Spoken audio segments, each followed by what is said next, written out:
Action. Rocking star Yash show of ಅಂತ ರಶ್ಮಿಕಾ ಮಂದಣ್ಣ ಒಂದು comment ಮಾಡಿದರು. ಒಂದು 9 ವರ್ಷಗಳ ಹಿಂದೆ ಒಂದು ಇಂಟರ್ವ್ಯೂನಲ್ಲಿ ಅದರ ಬಗ್ಗೆ ರಾಕಿಂಗ್ ಸ್ಟಾರ್ ಈಗ ಮಾತನಾಡಿದ್ದಾರೆ. ಆ ಶೋ ಯಾವುದು ಗೊತ್ತಾ? ಆಪ್ಕೆ ಅದಾಲತ್. 9 ವರ್ಷಗಳ ಹಿಂದಿನ ಘಟನೆಯ ಬಗ್ಗೆ ಮೌನ ಮುರಿದಿದ್ದಾರೆ. ಸೊ ಏನು ಹೇಳಿದ್ದಾರೆ? ಖಡಕ್ ಆದಂಥ ಉತ್ತರ ರಾಕಿಂಗ್ ಸ್ಟಾರ್ ಯಶ್ ಕಡೆಯಿಂದ ಬಂದಿದೆ. ಏನು ಹೇಳಿದರು? ಆ ಪ್ರಶ್ನೆ ಹೇಗೆ ಎದುರಾಯಿತು? ಹಾಗೆ 9 ವರ್ಷಗಳ ಹಿಂದೆ ಏನಾಗಿತ್ತು ಅನ್ನೋದರ ಬಗ್ಗೆ ನಾನು ಈ ವಿಡಿಯೋದಲ್ಲಿ ಕಂಪ್ಲೀಟ್ ಡೀಟೇಲ್ ಇನ್ಫಾರ್ಮೇಷನ್ ಕೊಡ್ತೀನಿ. ಅದಕ್ಕಿಂತ ಮುಂಚೆ ನೀವು ನಮ್ಮ ಚಾನಲ್ಗೆ ಸಬ್ಸ್ಕ್ರೈಬ್ ಮಾಡ್ಕೊಂಡಿಲ್ಲ ಅಂದರೆ ಸಬ್ಸ್ಕ್ರೈಬ್ ಮಾಡ್ಕೊಳ್ಳಿ, ಪಕ್ಕದಲ್ಲಿರೋ ಬೆಲ್ ಬಟನ್ ಕ್ಲಿಕ್ ಮಾಡಿ. ಮೊದಲಿಗೆ 9 ವರ್ಷಗಳ ಹಿಂದೆ ಏನಾಗಿತ್ತು ಅನ್ನೋದನ್ನು ನಿಮಗೆ ಎಕ್ಸ್ಪ್ಲೇನ್ ಮಾಡಿಬಿಡ್ತೀನಿ. ಆಗಲೂ ಕೂಡ ಒಂದಷ್ಟು ಬ್ಯಾಕ್ಲ್ಯಾಶ್ ಹಾಗೆ ಹಲ್ಚಲ್ಲಾಗಿತ್ತು. ಇದು ಕಿರಿಕ್ ಪಾರ್ಟಿ ರಿಲೀಸ್ ಸಂದರ್ಭ 2017. ಆಗಷ್ಟೇ ರಶ್ಮಿಕಾ ಮಂದಣ್ಣ ಸಿನಿಮಾ ಇಂಡಸ್ಟ್ರಿಗೆ ಎಂಟ್ರಿ ಆಗಿದ್ದರು.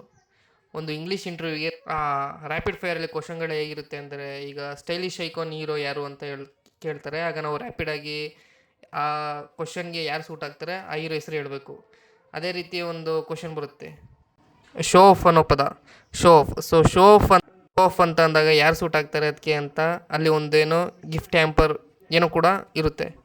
ಓಕೆ, ರ್ಯಾಪಿಡ್ ಫೈರಲ್ಲಿ ಕರೆಕ್ಟಾಗಿ ಉತ್ತರ ಕೊಟ್ಟಾಗ ಅವ್ರಿಗೆ ಗಿಫ್ಟ್ ಹ್ಯಾಂಪರ್ ಕೂಡ ಕೊಡ್ತಿದ್ರು ಆ ಶೋನಲ್ಲಿ. ಸೊ ಆಗ ಶೋ ಆಫ್ ಅಂತ ಒಂದು ಕ್ವಶನ್ ಬರುತ್ತೆ. ಆಗ ಅದಕ್ಕೆ ಒಂದು ಗಿಫ್ಟ್ ಹ್ಯಾಂಪರ್ ಮಡಗಿರ್ತಾರೆ. ರಕ್ಷಿತ್ ಶೆಟ್ಟಿ ಕೂಡ ಚೆನ್ನಾಗಿ ಯೋಚನೆ ಮಾಡ್ತಾರೆ ಉತ್ತರ ಕೊಡೋದಕ್ಕೆ. ಆದರೆ ರಶ್ಮಿಕಾ ಅದನ್ನು ಗೆಲ್ಲಬೇಕು ಅಂತ ಟಕಾಟಕ್ ಅಂತ ಉತ್ತರ ಕೊಡ್ತಾಯಿದ್ರು. ಆದರೆ ಶೋ ಆಫ್ ಅಂತ ಬಂದಾಗ, ಅರೆ ನಾನೇನು ಹೇಳಲಿ, ನನ್ನ ನೀವು ಒಂದು ಕಿಕ್ಕಟ್ಟಲ್ಲಿ ಸಿಲುಕಿಸಿದ್ದೀರಾ, ಈಗ ಏನು ಮಾಡೋದು ಎಂದು ರಕ್ಷಿತ್ ಶೆಟ್ಟಿ ಹೇಳ್ತಾರೆ. ಅಂಥದ್ರಲ್ಲೂ ರಕ್ಷಿತ್ಗೂ ಹೇಳೋಕ್ಕಾಗಲ್ಲ, ಅವರು ಶೋ ಆಫ್ ಮಾಡಲ್ಲ. ಯಾರ ಬಗ್ಗೆ ಹೇಳೋದು ಅಂತ ಅಂದಾಗ ರಕ್ಷಿತ್ ಹೇಳ್ತಾರೆ, ನೀನು ಹೇಳದೆ ಹೋದರೆ ಬಹುಶಃ ನಿನಗೆ ಅದು ಆ್ಯಂಪರ್ ಸಿಗಲಿ. ಒಂದು ಇಂಗ್ಲೀಷ್ ಇಂಟರ್ವ್ಯೂಗೆ ರಕ್ಷಿತ್ ಶೆಟ್ಟಿ ಹಾಗೂ ರಶ್ಮಿಕಾ ಇಬ್ಬರು ಕೂಡ ಅಟೆಂಡ್ ಆಗಿದ್ದರು. ನಾರ್ಮಲಿ ಸಿನಿಮಾ ಬಗ್ಗೆ ಎಲ್ಲ ಪ್ರಶ್ನೆಗಳು ಬಂದಿತ್ತು. ನನಗೆ ಗೊತ್ತಿಲ್ಲ ಆ ಪೇಜ್ ಹೆಸರು ಯಾವುದು ಏನು ಅಂತ. ಆದರೆ ಆ ಇಂಟರ್ವ್ಯೂನು ನಾನು ನೋಡಿದ್ದೇನೆ, ಆ ಒಂದು ಕ್ಲಿಪ್ಪಿಂಗ್ ನಾನು ನೋಡಿದ್ದೇನೆ. ಸೊ ಅದರಲ್ಲಿ ಒಂದು ಪ್ರಶ್ನೆ ರ್ಯಾಪಿಡ್ ಫೈರ್ ಅಂತ ಬರುತ್ತೆ. ಆಗ ಒಂದೊಂದು ಪದ ಕೊಟ್ಟು ಇದಕ್ಕೆ ಸೂಟ್ ಆಗುವಂತಹ ಹೀರೋ ಯಾರು ಅಂತ ಹೇಳಬೇಕು. For example stylish action hero ಇಂಥದ್ದೆಲ್ಲ ಇರುತ್ತಲ್ಲ. ನನಗೆ ಬೇರೆ ಆಪ್ಷನ್ಸ್ಗಳ ಬಗ್ಗೆ ಹೆಚ್ಚು ನೆನಪಿಲ್ಲ, ಬಟ್ ಇದು ನೆನಪಿದೆ. ಈಗ ಒಂದು ಆಪ್ಷನ್ ಬರುತ್ತೆ ಅವರಿಗೆ ಆ ಸಂದರ್ಭದಲ್ಲಿ ಶೋ ಆಫ್ ಅನ್ನೋ ಒಂದು ಪದ, show of. So show of ಅಂತ ಬಂದಾಗ ಯಾರು ಸೂಟ್ ಆಗ್ತಾರೆ ಅದಕ್ಕೆ ಅಂತ ಅಲ್ಲಿ ಒಂದೇನೋ ಗಿಫ್ಟ್ ಹ್ಯಾಂಪರ್ ಏನೋ ಕೂಡ ಇರುತ್ತೆ. ರಕ್ಷಿತ್ ಕೂಡ ಚೆನ್ನಾಗಿ ಉತ್ತರ ಕೊಟ್ಟಿರ್ತಾರೆ. ರಶ್ಮಿಕಾ ಅದನ್ನು ಗೆಲ್ಲಬೇಕು ಅಂತ ಟಕ್ ಟಕ್ ಅಂತ ಉತ್ತರ ಕೊಡ್ತಾಯಿದ್ರು. ಆದರೆ ಶೋ ಆಫ್ ಅಂತ ಬಂದಾಗ, ಅರೆ ನಾನು ಏನು ಹೇಳಲಿ, ನನ್ನ ನೀವು ಒಂದು ಸಿಕ್ಕಟ್ಟಿನಲ್ಲಿ ಸಿಲುಕಿಸಿದ್ದೀರಾ, ಈಗ ಏನು ಮಾಡೋದು? ರಕ್ಷಿತ್ ಹೇಳೋಣ ಅಂತಂದರೆ ರಕ್ಷಿತ್ಗೂ ಹೇಳೋಕ್ಕೆ ಆಗಲ್ಲ, ಅವರು ಶೋ ಆಫ್ ಮಾಡಲ್ಲ. ಯಾರ ಬಗ್ಗೆ ಹೇಳೋದು ಅಂತ ಬಂದಾಗ ರಕ್ಷಿತ್ ಹೇಳ್ತಾರೆ, ನೀನು ಹೇಳದೆ ಹೋದರೆ ಬಹುಶಃ ನಿನಗೆ ಅದು ಹ್ಯಾಂಪರ್ ಸಿಗಲ್ಲ ಅಂತ. ಸೊ ಆಗ ಇನ್ನೂ ಅವರು ಎಂಗೇಜ್ ಆಗ. ಸೊ ಇಲ್ಲ, ನನಗೆ ಆ್ಯಂಪರ್ ಬೇಕೇ ಬೇಕು ಅನ್ನೋ ಥರ, ನನಗೆ ಗೆಲ್ಲೇಬೇಕು, ನಾನು ಅದನ್ನು ಬಿಟ್ಕೊಡಲ್ಲ ಅನ್ನೋ ಥರ ಇರ್ತಾರೆ. ಸೊ ಆಗ ಇನ್ನೂ ಅವರು ಎಂಗೇಜ್ ಆಗ. ಸೊ ಇಲ್ಲ, ನನಗೆ ಆ್ಯಂಪರ್ ಬೇಕೇ ಬೇಕು ಅನ್ನೋ ಥರ, ನನಗೆ ಗೆಲ್ಲೇಬೇಕು, ನಾನು ಅದನ್ನು ಬಿಟ್ಕೊಡಲ್ಲ ಅನ್ನೋ ಥರ ಇರ್ತಾರೆ. ಸೊ ಆಗ ಜೊತೆಗೆ ಯಾರು ಅಂತ ಹೇಳೋಕ್ಕೆ ಹೋದಾಗಲೂ ರಕ್ಷಿತ್ ಸ್ವಲ್ಪ ಅಲ್ಲಿ ಡಿಫೆಂಡ್ ಮಾಡೋಕ್ಕೆ ಬರ್ತಾರೆ, ಅವ್ರನ್ನ ಸೇಫ್ ಮಾಡೋಕ್ಕೆ. ಅಂದರೆ ಅವರು ಇನ್ನೂ ಈಗ ಇಂಡಸ್ಟ್ರಿಗೆ ಬರ್ತಾ ಇದ್ದಾರೆ. ಸೊ ಹಾಗಾಗಿ ಹೆಚ್ಚು ಪರಿಚಯ ಇಲ್ಲ ಅವರಿಗೆ. ಬೇರೆ ಸ್ಟಾರ್ಸ್ಗಳು ಹೇಗಿರ್ತಾರೆ, ಬೇರೆ ಹೀರೋ ಹೇಗೆ ಅಂತ ಪರ್ಸ್ನಲಿ ಗೊತ್ತಿಲ್ಲ. ಸೊ ಹಾಗಾಗಿ ಉತ್ತರ ಕೊಡೋದು ಸ್ವಲ್ಪ ಕಷ್ಟ ಅಂತ ಅನಿಸುತ್ತೆ. ರಕ್ಷಿತ್ ಸ್ವಲ್ಪ ಆದಷ್ಟು ಅವರನ್ನು ಸೇಫ್ ಮಾಡುವಂತಹ ಪ್ರಯತ್ನ ಮಾಡಿದರು. ಬಟ್ ರಶ್ಮಿಕಾ ಆಗ ಫಸ್ಟ್ ಸಿನಿಮಾ, ಆ ಟೈಮ್ಲಿ ಯೋಚನೆ ಮಾಡಿ ತುಂಬ ಹೇಳಬೇಕಾ ಬೇಡವಾ ಅಂತ ಹೇಳಿ ಫೈನಲಿ ಯಶ್ ಸರ್ ಅಂತ ಹೇಳಿಬಿಡ್ತಾರೆ, Yash sir. So show off ಅಂದರೆ ಯಶ್ ಅನ್ನೋ ರೀತಿಯಾಗಿ ಆಗುತ್ತೆ. ಎಲ್ಲ ಕಡೆ ಕೂಡ ಸೋಷಿಯಲ್ ಮೀಡಿಯಾದಲ್ಲಿ ಬ್ಲಾಸ್ಟ್ ಆಗುತ್ತೆ. ಎಲ್ಲರೂ ಕೂಡ ರಶ್ಮಿಕಾ ಮಂದಣ್ಣ ಬಗ್ಗೆ ಮಾತಾಡೋಕ್ಕೆ ಶುರು ಮಾಡ್ತಾರೆ. ಅದು ಹೆಂಗೆ ಶೋ ಆಫ್ ಅಂತ ಹೇಳಿದ್ರಿ ಅಂತ ಆ ಒಂದು ಟೈಮ್ ಹೇಗಿತ್ತು ಅಂತಂದರೆ, ಯಶ್ ಅವರು ಕೂಡ ಇನ್ನು KGF ಕೂಡ ಬಂದಿಲ್ಲ, ಏನೋ ರಾಮಾಚಾರಿ ಅಂತ ಸಿನಿಮಾಗಳಲ್ಲಿ ಅವರು ಬೂಮಾಗಿ ಬಂದಿದ್ದಾರೆ, ರಿಲೀಸ್ ಆಗಿರಲಿಲ್ಲ. ಅವರು ಶೋ ಆಫ್ ಅಂತ ಹೇಳೋದಕ್ಕೆ ಏನೋ ಕರ್ನಾಟಕದಲ್ಲಿ ರಾಮಾಚಾರಿ ಅಂತ ಸಿನಿಮಾಗಳನ್ನು ಮಾಡಿಕೊಂಡು ಪೀಕಲ್ಲಿರ್ತಾರೆ. ಜೊತೆಗೆ ಅವರ ಫಿಲಮಲ್ಲಿ ಒಂದಷ್ಟು ಡೈಲಾಗ್ಗಳು ಇರ್ತಾ ಇತ್ತು, ನಾನು ಬರೋ ತನಕ ಮಾತ್ರ ಬೇರೆಯವರವ, ಬಂದಮೇಲೆ ನಂದೇ ಅವ, ಈ ಥರ ಡೈಲಾಗ್ಗಳು ಇರ್ತಾಯಿತ್ತು. ಆ ಕಂಟೆಸ್ಟ್ನಲ್ಲಿ ರಶ್ಮಿಕಾ ಹೇಳಿದ್ರು ಗೊತ್ತಿಲ್ಲ, ಬಟ್ ಆ ಸ್ಟೇಟ್ಮೆಂಟ್ ಮಾತ್ರ ರಶ್ಮಿಕಾ ಬಗ್ಗೆ ಇದ್ದಂತಹ ಒಂದು ಪ್ರೀತಿ ಏನಿತ್ತು, ಅಥವಾ ಒಂದು ಫಸ್ಟ್ ಮೂವಿಲಿ ಅವರನ್ನು ನೋಡಿ ಅಡ್ಮೈರ್ ಆದವರು ಬಹಳಷ್ಟು ಜನ ವಿರೋಧಿಸೋಕ್ಕೆ ಶುರು ಮಾಡಿದ್ರು. ಕನ್ನಡದ ವಿಚಾರ ಬೇರೆ ಬೇರೆ ವಿಚಾರದಲ್ಲಿ ರಶ್ಮಿಕಾ ಬಗ್ಗೆ ಒಂದಷ್ಟು ಹೆಡ್ ರೆಡ್ ಇದೆ. ನೀವು ನೋಡಿದ್ದೀರಾ, ವಿಶೇಷವಾಗಿ ಎಂಗೇಜ್ಮೆಂಟ್ ಬ್ರೇಕ್ ಆದಂಥ ವಿಚಾರಕ್ಕೆ ಸಂಬಂಧಪಟ್ಟ ಹಾಗೆಲ್ಲ. ಅದಕ್ಕೆ ಇದು ಕೂಡ ಒಂಥರ ಆ್ಯಂಡ್ ಆನ್ ಆಯಿತು. ಯಶ್ ಫ್ಯಾನ್ಸ್ಗಳೆಲ್ಲರೂ ಕೂಡ ಇದ್ರ ಬಗ್ಗೆ ಹೇಗೆ ಹೇಳ್ತೀರಾ, ಶೋ ಆಫ್ ಅಂತ ಹೇಗೆ ಹೇಳ್ತೀರಾ ಅಂತ ತುಂಬ ಪ್ರೆಷರ್ ಬಿದ್ದಾಗ ಯಶ್ ಅವರು ಆಗಲೇ ಒಂದು ಟ್ವೀಟ್ ಕೂಡ ಮಾಡಿದರು. ಆ ಟ್ವೀಟಲ್ಲಿ ಏನಿತ್ತು ನಾನು ನಿಮಗೆ ಓದಿ ಹೇಳ್ತೀನಿ. ಅವರು ಟ್ವೀಟ್ ಮಾಡಿದ ಜೊತೆಗೆ ಫೇಸ್ಬುಕ್ ಲೈವಲ್ಲಿ ಏನೋ ಬಂದು ಮಾತನಾಡಿದರು. ಆ ಸಮಯದಲ್ಲಿ ನಾನು ಕೂಡ ಸೋಷಿಯಲ್ ಮೀಡ್ಯಾದಲ್ಲಿ ಎಂಗೇಜ್ ಆಗಿದೆ, ಫೋನ್ ಯೂಸ್ ಮಾಡ್ತಿದ್ದೆ, ಫೇಸ್ಬುಕ್ ಅಂತೂ ಹೆವಿ ಯೂಸ್ ಮಾಡ್ತಿದ್ದೆ. ಅದರಿಂದ ನನಗೆ ಆ ವಿಷಯ ತುಂಬ ಗೊತ್ತು, ಅಂದರೆ ಅಷ್ಟು ಫೇವರ್ ಆಗಿದ್ದೀನಿ ಆ ವಿಷಯಕ್ಕೆ. ಒಂದು ಟ್ವೀಟ್ನಲ್ಲಿ ಹೇಗಿತ್ತು, ಆ ಫೇಸ್ಬುಕ್ ಪೋಸ್ಟ್ನಲ್ಲಿ ಏನಂತ ಬರೆದಿದ್ರು ಅಂತ ಹೇಳ್ತೀನಿ, ಕೇಳಿಸ್ಕೊಳ್ಳಿ. ಎಲ್ಲರಿಗೂ ನಮಸ್ಕಾರ. ಒಬ್ಬ ನಟನಾಗಿ ನಿಮ್ಮೆಲ್ಲರ ಪ್ರೀತಿ ಮತ್ತು ಅಭಿಮಾನವನ್ನು ಸಂಪಾದಿಸುವುದೇ ಗುರಿಯಾಗಿ ಇಟ್ಟುಕೊಂಡು ಕೆಲಸ ಮಾಡುವ ನಾನು ಕೆಲವೊಮ್ಮೆ ಎದುರಾಗುವಂತಹ ಅನಗತ್ಯ ಎನಿಸುವ ವಿಷಯಗಳನ್ನು ನಿರ್ಲಕ್ಷಿಸುವ ಸ್ವಭಾವವನ್ನು ಹೊಂದಿದ್ದೇನೆ. ನಾನು ಇದನ್ನೆಲ್ಲ ಜಾಸ್ತಿ ಕೇರ್ ಮಾಡಲ್ಲ, ಇದೆಲ್ಲ ನನಗೆ ಅನಗತ್ಯ ಅನ್ನೋ ಮಾತನ್ನು ಹೇಳ್ತಾರೆ. ಆದರೆ ನನ್ನನ್ನು ಪ್ರೀತಿಸುವ ನಿಮ್ಮ ಮನಸ್ಸಿಗೆ ನೋವಾದಾಗ ಪ್ರತಿಕ್ರಿಯೆ ನೀಡದೇ ಇರುವುದು ನನ್ನಿಂದ ಸಾಧ್ಯವಿಲ್ಲ. ನಿಮ್ಮ ಅಭಿಮಾನ ಪ್ರೀತಿಗೆ ಬೆಲೆ ಕಟ್ಟಲಾಗದು. ಆದರೆ ನನ್ನನ್ನು ಪ್ರೀತಿಸುವ ನಿಮ್ಮ ಮನಸ್ಸಿಗೆ ನೋವಾದಾಗ ಪ್ರತಿಕ್ರಿಯೆ ನೀಡದೇ ಇರೋದು ನನ್ನಿಂದ ಸಾಧ್ಯ ಇಲ್ಲ. ನಿಮ್ಮ ಅಭಿಮಾನ ಪ್ರೀತಿಗೆ ಬೆಲೆ ಕಟ್ಟಲಾಗುವುದಿಲ್ಲ, ಅದಕ್ಕೆ ನಾನೆಂದು ಕೂಡ ಚಿರಋಣಿ ಅಂತ ಹೇಳಿದ್ದಾರೆ ಯಶ್. ಆ ಸಂದರ್ಭದಲ್ಲಿ ರಶ್ಮಿಕಾ ಅವರು ವೈಯಕ್ತಿಕವಾಗಿ ನನಗೆ ಪರಿಚಿತರಲ್ಲ ಅಂತ ಕೂಡ ಹೇಳ್ತಾರೆ ಯಶ್. ಆ ಸಂದರ್ಭದಲ್ಲಿ ರಶ್ಮಿಕಾ ಅವರು ಕೂಡ ನನಗೆ ಪರಿಚಿತರಲ್ಲ ಅಂತ ಕೂಡ ಹೇಳ್ತಾರೆ.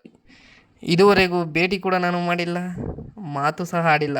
ಹಾಗೆಂದು ಅವರಿಗೆ ನನ್ನ ಬಗ್ಗೆ ಯಾವುದೇ ರೀತಿಯ ಅಭಿಪ್ರಾಯ ಇರಬಾರದು ಅಂತ ಏನಿಲ್ಲ.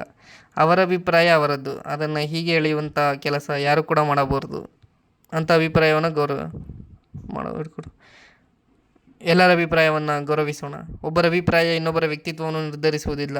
ಈ ವಿಷಯ ಇಲ್ಲಿಗೆ ಬಿಟ್ಟುಬಿಡಿ, ಇಲ್ಲಿ ಚರ್ಚಿಸುವಂತಹದ್ದು ಏನೂ ಇಲ್ಲ ಅಂತ ಬಹಳ ಮೆಚ್ಯೂರ್ ಆದಂತಹ ಒಂದು ಪೋಸ್ಟ್ ಫೇಸ್ಬುಕ್ನಲ್ಲಿ ಹಾಕಿದರು ಯಶ್. ಸೊ ಇದಕ್ಕೆ ಸಂಬಂಧಪಟ್ಟಾಗಿ ಕೂಡ ಸಾಕಷ್ಟು ಕಮೆಂಟ್ ಎಲ್ಲ ಬಂದಿತ್ತು. ಸೊ ಅದಾದಮೇಲೆ ಅಲ್ಲಿಗೆ ಎಂಡ್ ಆಯಿತು. ಮತ್ತೊಂದು ಯಾವುದೋ ಒಂದು ಸಂದರ್ಭದಲ್ಲಿ ಯಶ್ ಅವರ ಬಗ್ಗೆ ನನಗೆ ತುಂಬ ಅಭಿಮಾನ ಇದೆ.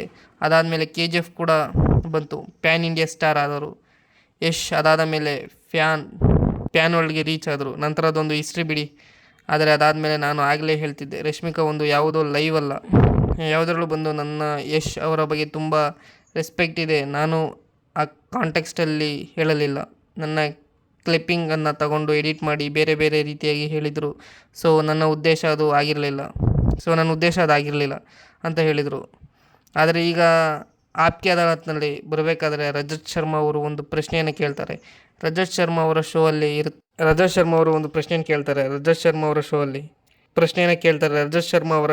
ಇರುತ್ತೆ ಅಂಥ ಪ್ರಶ್ನೆಗಳನ್ನು. ಯಾಕಂದರೆ ಕೋರ್ಟ್ ಒಂದು ಕಟಕಟೆಯಲ್ಲಿ ಕೂತ ಹಾಗೆ, ನಂತರ ಒಂದೆಲ್ಲ ಪ್ರಶ್ನೆಗಳಿಗೂ ನೀವು ಉತ್ತರ ಕೊಡೋಕೆ ರೆಡಿಯಾಗಿರಬೇಕು ಅನ್ನೋ ರೀತಿಯಾಗಿ ಅವರ ರೌಂಡ್ಸ್ಗಳಿರುತ್ತೆ.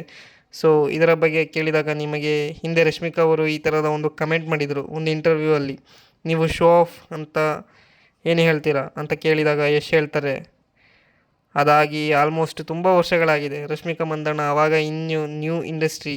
ಸೊ ಹಾಗಾಗಿ ಅವರ ಯಾವ ಕಾಂಟೆಕ್ಸ್ಟಲ್ಲಿ ಹೇಳಿದರು ಏನನ್ನೋದು ನನಗೆ ಇನ್ನೂ ಗೊತ್ತಿಲ್ಲ. ಹಾಗಾಗಿ ಜನರು ಏನು ಹೇಳ್ತಾರಲ್ಲ, ಸೊ ಒಂದಷ್ಟು ಒಪಿನಿಯನ್ಸ್, ಅದರಿಂದ ನನ್ನ ವ್ಯಕ್ತಿತ್ವ ಡಿಫೈನ್ ಆಗಲ್ಲ. ಜನ ಏನು ಹೇಳಿದರು ಅಂತ ಹೇಳಿ ಏನಂತ ಗೊತ್ತು.